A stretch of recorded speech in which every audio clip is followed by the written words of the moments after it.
Hello বন্ধুরা, I am Ripon video. ফেসবুকে কয়েক বছর আগে এই ডায়লগ শোনেননি এমন মানুষ খুঁজে পাওয়াই দায়। এই ডায়লগগুলো যিনি দিতেন তিনি রিপন মিয়া, যাকে আমরা সবাই চিনি রিপন ভিডিও নামে। দুদিন আগেই এক পডকাস্টে রিপন মিয়া বলেছেন এমন কিছু কথা যার থেকে তারও একটা জীবন দর্শন ধরা পড়ে।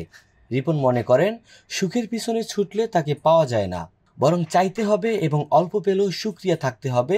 স্রষ্টা যা দিয়েছে তা নিয়ে সন্তুষ্ট থাকতে পারলেই জীবনের প্রতিটা মুহূর্তই সুন্দর।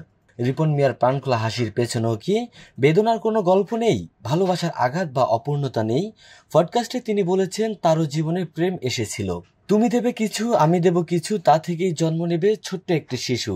এমন ভাবনা ও বিশ্বাসে রিপন ছেঁকাও খেয়েছেন, তবে ভেঙে পড়েননি। একটা মেয়ে চলে গেছে তো কি হয়েছে, এমন কাজ করব যেন আরো 10টা মেয়ে পেছনের লাইন ধরে। এই হচ্ছে রিপন মিয়া। হোঁচট খাওয়ার জায়গায় উঠে দাঁড়াতে হবে, এই জেদ আর আত্মবিশ্বাস থেকেই শুরু হয় তার ভিডিও বানানোর যাত্রা।